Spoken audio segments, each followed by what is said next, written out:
Boa noite a todos, sejam todos bem-vindos mais uma vez para a nossa reflexão dessa semana.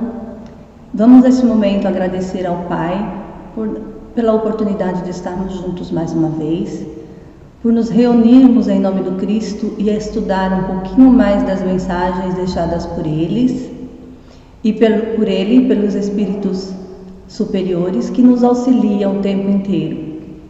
Que a graça de Deus e o amor do Cristo nos envolva grandemente nesse momento. Que assim seja. Bom, hoje, meus irmãos, nós vamos utilizar um novo livro para as nossas reflexões semanais. Estamos iniciando o livro Busca e Acharás, que é um livro de mensagens com diversos espíritos. Porém, Emmanuel e André Luiz reuniram essas mensagens e neste livro eles vão intercalando, né? Emmanuel vai falando de uma mensagem, depois vem André Luiz falando outra mensagem, mas as mensagens são de espíritos diversos. Só que eles ditaram um livro para Chico Xavier e eles estão colocando as mensagens aqui. Então hoje nós vamos fazer a apresentação deste livro. Vamos fazer a apresentação do livro, que é o livro que vai seguir conosco por alguns dias, aí uns 2 meses, 3 meses mais ou menos, nas nossas palestras semanais. Este é um livro grandioso de mensagens para o nosso dia a dia, para a nossa ajuda, para nos ajudar a refletir sobre as questões que nos envolvem a cada instante da nossa caminhada aqui na Terra. Então vamos lá, vamos fazer a abertura do livro. O tema dessa abertura é exatamente o mesmo nome do livro, é Busca e Acharás. Então Emmanuel começa falando assim: leitor amigo, há quem indague porque não nos empenharmos no levantamento de arquivos para documentários históricos, ou por que não nos devotamos pacificamente à formação de livros contendo mais amplos informes sobre a vida no além. Entretanto, juntamente dos companheiros que formulam semelhantes perguntas, quase a totalidade dos amigos que se interessam por nossas manifestações solicitam respostas aos problemas da atualidade terrestre. Então nós vemos aqui que Emmanuel já vem no comecinho do livro dizendo que nós sempre queremos as manifestações espíritas, né? Queremos ver as manifestações espíritas. Porém, o Espiritismo ele não está aqui para nos mostrar manifestações, ele está aqui para nos esclarecer. E a todo momento nós recebemos mensagens do além através de manifestações espíritas, como psicografias, psicofonias, livros psicografados, tudo isso são manifestações espíritas. Mas nós queremos sempre ver um pouquinho mais do que aquilo que a gente está acostumado a ver. Nós gostamos de ver o maravilhoso. Mas ele diz para nós que além disso tudo, na maior parte do tempo, nós também queremos que eles nos auxiliem para a resolução dos problemas do nosso dia a dia. E aí ele elenca alguns temas aqui para que nós possamos meditar sobre eles. Então ele começa falando assim: e os temas se alinham inquietantes. Os temas que nós pedimos a eles para que nos oriente são inquietantes, porque são temas difíceis, complicados, né? Ele começa falando que nós pedimos sempre auxílio para os conflitos do lar. Então nós temos conflitos no lar de várias ordens, né? Nós temos conflitos no lar por falta de harmonia, por dependências, por abusos de todos os tipos. Nós sabemos que nos nossos lares, cada lar tem o seu sistema de sobrevivência, vamos dizer assim, mas cada um de nós tem aquela dificuldade dentro do lar para resolver. Então temos muitos conflitos, né? Porque nós sabemos que dentro do nosso lar tem os nossos inimigos espirituais também ali convivendo conosco. Amai os vossos inimigos, disse Jesus. Como nós vamos amar os nossos inimigos? Se nós temos medo do nosso inimigo porque nós prejudicamos ele e temos medo do retorno, ou se ele nos prejudicou e temos medo que ele nos prejudique de novo. Passando pela lei da reencarnação e convivendo dentro do mesmo lar. E aí então gera conflitos de todas as ordens, porque nós não nos apoiamos na fé viva para poder contornar as nossas dificuldades. O segundo tema que ele nos coloca é os esquemas da família diante da reencarnação, que é exatamente isso, né? Que a gente não entende por que nós temos um filho difícil, por que nós temos tanta dificuldade financeira, por que nós temos um companheiro ou uma companheira que não nos compreende, que é muito rude conosco, por conta da lei da reencarnação e por conta dos nossos débitos passados. Os parentes difíceis, que entram nessa mesma condição, né? Por que nós temos parentes difíceis? Por conta da lei da reencarnação e dos nossos débitos passados.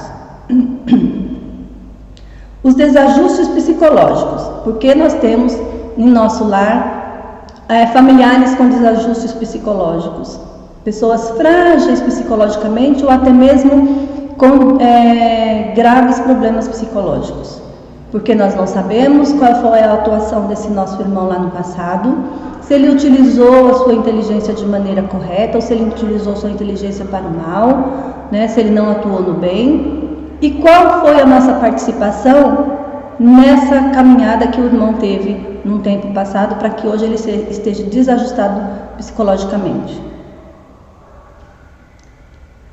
As questões afetivas, nós já falamos um pouquinho, as questões afetivas também contam com os nossos débitos, com as nossas dívidas passadas, presentes, e vai contar futuramente se nós não soubermos trabalhar em relação a isso. Os desajustes, as desvinculações, né? Nós não sabemos lidar com aquilo que está se soltando de nós, que nós estamos deixando para trás. Muitas vezes nós não conseguimos deixar as coisas fluírem da forma que precisam fluir. Nós ficamos apegados a pessoas, a coisas, e aí nós sofremos no momento de desvincularmos disso tudo. Os processos de obsessão. Nós temos em nossa família, em nosso lar, também processos obsessivos, porque também sabemos que temos amigos e inimigos espirituais. Não sabemos até o quanto nós prejudicamos ou o quanto nós auxiliamos os nossos irmãos. E muitas vezes nós somos perseguidos por alguns de nossos desafetos. As provas em grupo, também temos as provas em grupos, né? Que não é um único indivíduo na família, um único indivíduo na vizinhança, no nosso bairro, na nossa cidade, que tem dificuldade, que passa por uma determinada prova sozinho. Muitas vezes é uma prova coletiva e precisamos nos auxiliar mutuamente, nos apoiar mutuamente, esquecer o egoísmo e trabalhar para o bem em prol de todos.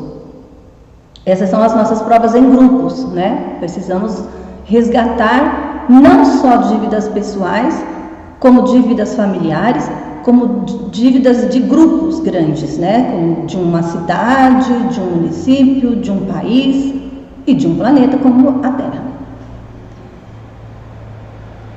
A sede de paz íntima, nós procuramos a paz muitas vezes, né? Queremos a paz, mas muitas vezes não sabemos plantar a paz, não sabemos produzir a paz. Ele fala também sobre a educação para o lazer. Qual é o tipo de lazer que nos dá prazer? O que nós fazemos no nosso tempo livre, nos nossos momentos de descanso? Que tipo de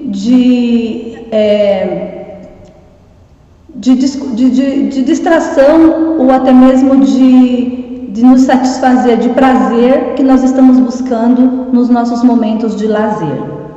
Isso está nos ajudando ou está nos prejudicando? A solidão espiritual. Muitas vezes nós estamos cercados de pessoas, cercados por uma grande multidão, o tempo inteiro estamos cercados de outros irmãos, nunca estamos sozinhos, dificilmente ficamos sozinhos, mas nos sentimos só. Nos sentimos solitários, nos sentimos abandonados, nos sentimos esquecidos, né? Porque muitas vezes nós estamos muito cercados por pessoas que por muito barulho, por muito movimento à nossa volta, mas o nosso interior está vazio. Nosso interior está vazio de espiritualidade. Nós não buscamos a espiritualidade maior, nós não buscamos o amor, nós não buscamos a Deus, nós não buscamos a Jesus, nós não praticamos o Evangelho do Cristo no nosso dia a dia, não colocamos na nossa vida. Muitas vezes até falamos de Jesus, falamos do seu Evangelho, nos emocionamos quando assistimos um filme que fala sobre a vida do Cristo, mas nós não colocamos em prática. E isso causa um vazio existencial muito grande. Joana de Ângeles fala muito disso nos livros, que ela trouxe para nós, que fala sobre a sua série psicológica, Então nós temos um vazio existencial muito grande, porque nós não preenchemos a nossa alma, nós preenchemos a nossa vida de coisas materiais, preenchemos a nossa vida de bens materiais. Muitas vezes preenchemos a nossa vida de uma boa comida, Fazemos viagens maravilhosas, ouvimos música, compramos tudo aquilo que nos é permitido comprar quando nós temos esse poder aquisitivo para tanto, mas nós não colocamos na nossa alma o alimento espiritual que nós necessitamos, e isso causa um vazio existencial muito grande, a solidão espiritual. Aí o que isso nos leva? Muitas vezes leva ao desespero, à angústia e ao suicídio, que é um dos temas que ele coloca para que nós também trabalhemos. O suicídio está associado a esse vazio espiritual, a essa solidão espiritual, Porque quem tem Deus no coração, quem acredita na vida futura, quem trabalha para o bem do próximo, quem preenche a sua alma de coisas boas, quem trabalha o tempo todo no bem, não tem solidão espiritual e, portanto, não tem caminho para o suicídio, não tem abertura para intuições com relação ao suicídio. Essa pessoa nunca vai se sentir vazia o suficiente a ponto de querer dar um fim na sua própria existência, física, porque a gente sabe que a existência espiritual ela não termina. Mas para quem não confia nisso, para quem não acredita nisso, por isso nós falamos que o Espiritismo não está aqui para fazer manifestações, para que a gente esteja sempre vendo manifestações espirituais, mas sim para esclarecer. O esclarecimento que ele traz é exatamente isso, é mostrar para nós que a vida continua após da morte, que o nosso corpo físico sim perece, mas o nosso espírito continua, e quem crê nisso jamais cometerá suicídio. Por quê? Porque tem confiança na vida futura e sabe que o que nós estamos passando aqui é um momento de aprendizado. É um momento que nós precisamos passar, muitas vezes, pela noite escura da alma, para que a gente aprenda a acender a luz lá na frente. E nós todos passamos pelas noites escuras da alma. Todos nós temos momentos difíceis, todos nós temos momentos de dificuldades, todos nós passamos por dificuldades financeiras, passamos por dificuldades com a família, passamos por dificuldade no trabalho, não importa qual seja a dificuldade que nós estejamos atravessando, ou de saúde, são momentos, é temporário, isso passa, é só nós termos fé e confiança em Deus que passa, tudo na vida passa, até momentos felizes passam, não é? Então quem tem essa confiança na vida futura, quem tem esse esclarecimento que o Espiritismo traz para nós, jamais atentaria contra a sua própria vida.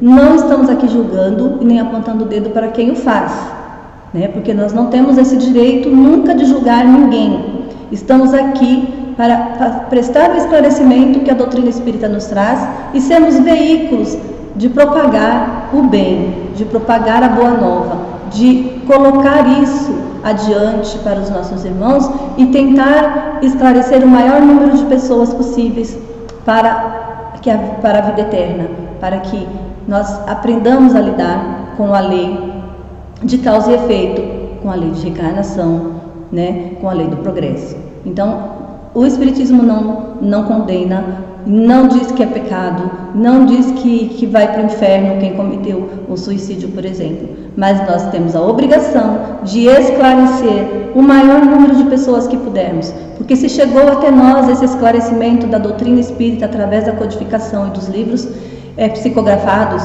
nós precisamos e temos o direito e a obrigação de esclarecer o maior número de irmãos possíveis que nós pudermos encontrar pelo nosso caminho. E essa é uma ferramenta que nós temos, graças a Deus, nas mãos, que é a mídia, né? A internet, que hoje nos possibilita levar essa mensagem mais longe ainda. O desânimo também é uma causa muito grande, né? Dessa solidão espiritual que nós temos. Muitas vezes nós estamos muito desanimados, nós não temos coragem para nada, achamos que chegamos no fim do túnel, né? Que chegamos no fim da linha, não tem mais para onde ir, a gente olha para um lado, olha para o outro, não vê objetivo mais na vida, porque nós ainda não aprendemos a colocar em nós as mensagens de Jesus. Nós ainda não confiamos no que Cristo nos falou, nós ainda não temos confiança suficiente nele para falar assim, não, eu tenho para onde ir. Aqui não é o final da estrada, ainda há muito que caminhar. E creiam, meus irmãos, há muito que caminhar. Estamos só no comecinho da nossa estrada. Estamos agora saindo do planeta de provas e expiações, que é o segundo na escala evolutiva, e começando a entrar no planeta regenerado. Então nós saímos do primitivo ontem. Hoje estamos no provas e expiações e amanhã vamos estar no planeta de regeneração. Então, estamos só no começo da nossa caminhada. Há muito que aprender ainda. O tédio e a fuga. O tédio também faz parte desse vazio existencial que nós encontramos dentro de nós por falta da nossa compreensão de Deus, por nos afastarmos das leis, né? E aí nós procuramos uma fuga de todas as formas, porque nós não confiamos em Deus, porque nós não aprendemos a trabalhar na lei, buscar a lei divina, entender a lei divina, compreender a lei. E aí nós entramos num tédio muito grande, porque para nós nada faz sentido. Se eu não confio na existência da vida após a morte, se eu não confio na lei de causa e efeito, não conheço a lei de causa e efeito, nada para mim faz sentido quando eu estou com dificuldade, quando eu estou sofrendo. Tudo para mim vai fazer um grande nada. Eu olho para um lado, olho para o outro e não vejo saída. E aí a gente busca uma fuga, e muitas vezes a fuga é o suicídio, não é? Por isso que o Espiritismo, ele é uma doutrina consoladora e acolhedora, e que instrui, né? Que mostra para nós que há saída sim, que é esclarecedora acima de tudo.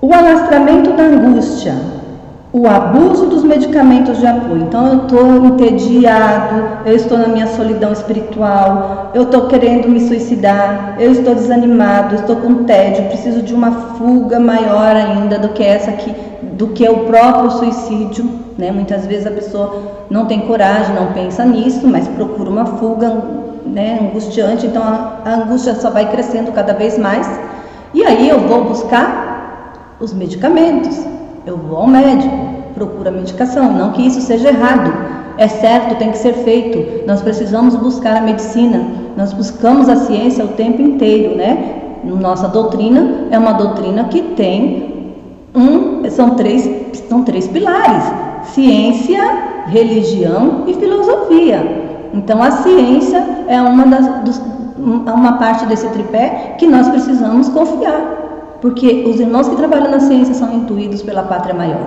e tudo que vem de lá é para nos ajudar. Então nós buscamos aí a medicação, aí os nossos irmãos da medicina nos dizem: olha, você está deprimido, você está com depressão, você precisa de tomar esse medicamento por tanto tempo. E aí eu me acomodo, começo a tomar a medicação, me sinto um pouco melhor e continuo tomando, eu não paro mais de tomar. porque eu fico acreditando que se eu parar de tomar esse remédio eu vou ficar ruim, e vai, se não fizer a transformação moral. Precisamos fazer a transformação moral, fazer a reforma íntima, que é o que nós sempre buscamos aqui dentro da casa espírita. A doutrina espírita nos pede: façam a reforma íntima, porque não adianta você modificar o que está do lado de fora, você precisa modificar o que está dentro de você.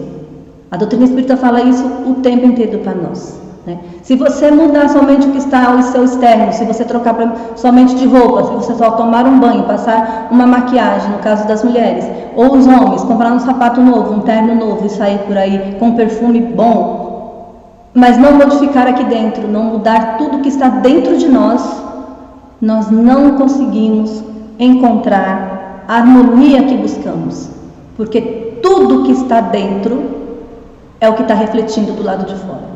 Tudo que nós vemos do lado de fora, em nós, é o que está dentro de nós, não é? Então precisamos modificar primeiro a parte de dentro e não a parte de fora.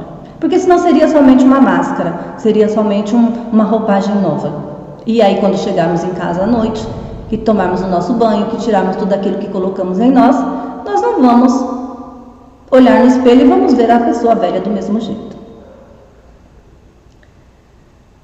Os imperativos de adaptação ao concurso da máquina. Precisamos nos adaptar, né? A tecnologia e aí por diante, tudo isso que nós estamos fazendo aqui agora, que é participar de uma gravação que vai ao ar, que vai atingir muitas pessoas, e nós ainda não temos ainda a habilidade muito de lidar com isso, porque quando nós aprendemos, nós não buscamos a parte edificante, nós buscamos a parte da distração. Né? E muitas vezes nós caímos em algumas arapucas por conta disso.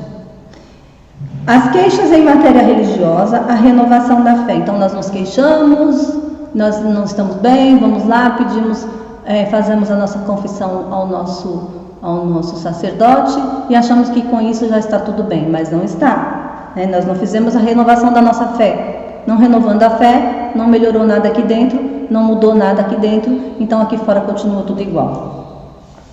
As pesquisas da ciência, que nós já acabamos de falar, que precisa ser buscada o tempo inteiro, nós precisamos confiar no que os irmãos das ciências falam, eles são irmãos que estão aqui para nos ajudar. As ilusões do materialismo, tomar muito cuidado com as ilusões do materialismo. O que eu tenho hoje, eu posso não ter amanhã, porque tudo aqui é temporal, né? Tudo aqui é temporal. Então hoje eu posso ter, amanhã eu posso não ter mais. Os enigmas do sofrimento. Vamos buscar as causas do nosso sofrimento, vamos entender por que estamos sofrendo e aí vamos nos modificar. O destino e o livre-arbítrio. O que nos rege é o destino ou é o livre-arbítrio? O livre-arbítrio é uma lei divina. O destino, nós precisamos tomar cuidado quando falamos em destino, porque tudo que nós fazemos retorna para nós mesmos. Então não é destino. É decisão. Então nós não estamos destinados a sofrer. Nós sofremos porque não buscamos melhora.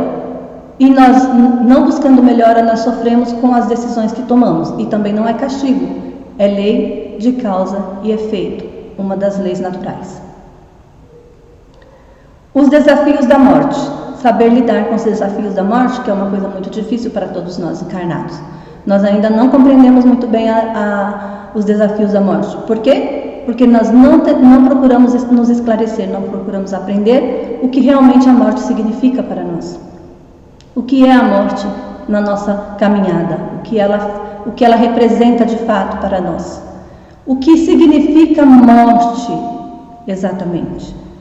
Morte para o Espiritismo é aquele irmão ou irmã que morreu para a parte espiritual. Aquele que não caminha de acordo com a lei de Deus. Aquele que só pensa no hoje, no agora, no daqui meia hora.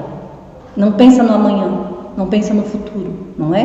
Pensa somente no momento do prazer momentâneo ali. Aquilo que dura 5, 6 minutos, ou algumas horas, ou alguns dias, ou até mesmo alguns anos, mas não é para sempre. É uma coisa que também vai passar. Então, a morte que nós falamos no Espiritismo é a morte espiritual e não a morte física, né? A morte daquele que não despertou ainda, aquele que ainda não despertou para a parte espiritual, aquele que ainda está caminhando, pensando somente no momento que está vivendo, sem se preocupar em ajudar o próximo, sem se preocupar em ajudar a si mesmo, sem se preocupar com o que vai acontecer depois que se desencarnar. Esse irmão está morto. Jesus disse no seu evangelho: deixai que os mortos enterrem seus mortos, e vamos falar com aqueles que já estão despertos.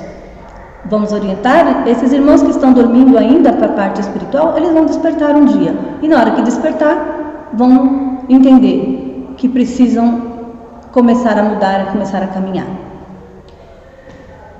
E aí, já que a criatura humana instintivamente sabe que a existência prossegue além da desencarnação, aqui Emmanuel já está falando, todos nós sabemos que a existência física continua. Instintivamente nós temos uma intuição de que isso acontece, mas nós fingimos que não sabemos, muitas vezes.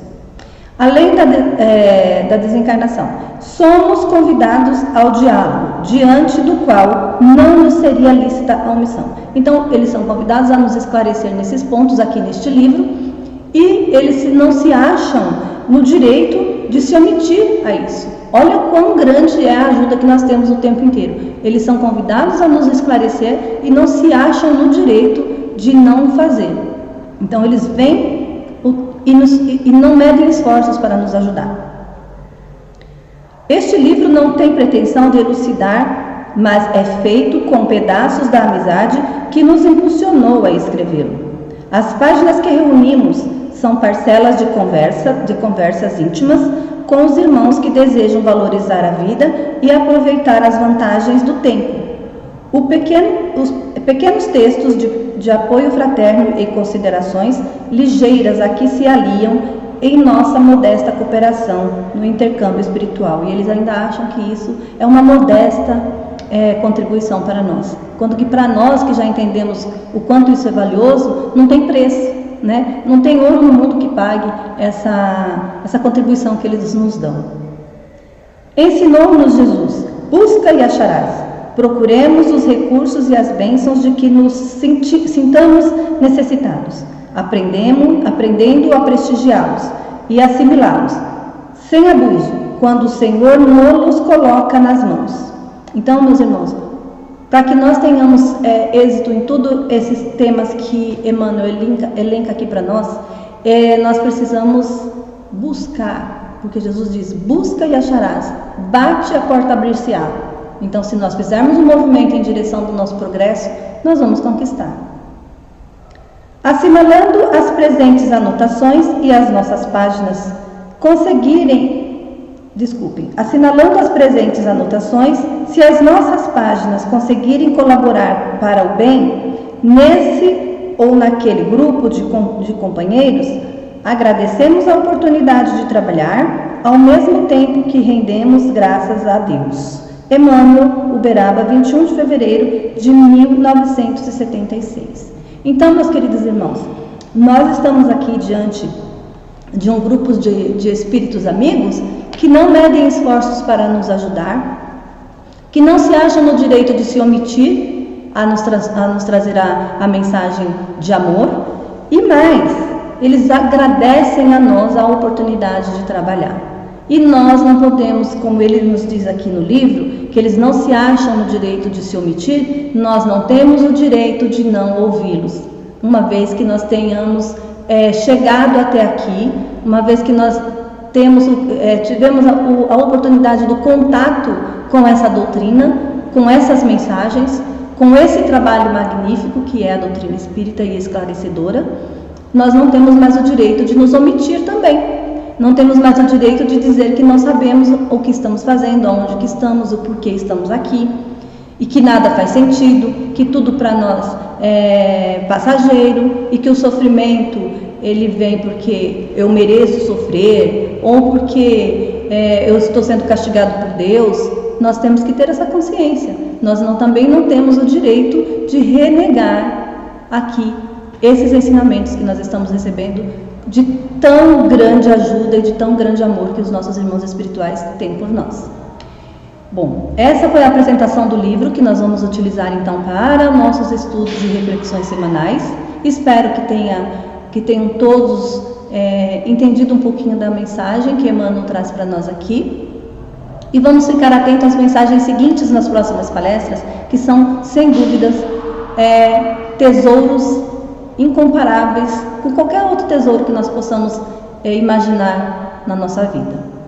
Então, muito obrigada a todos, que Deus abençoe a cada um de nós e que ficamos todos na paz do Senhor.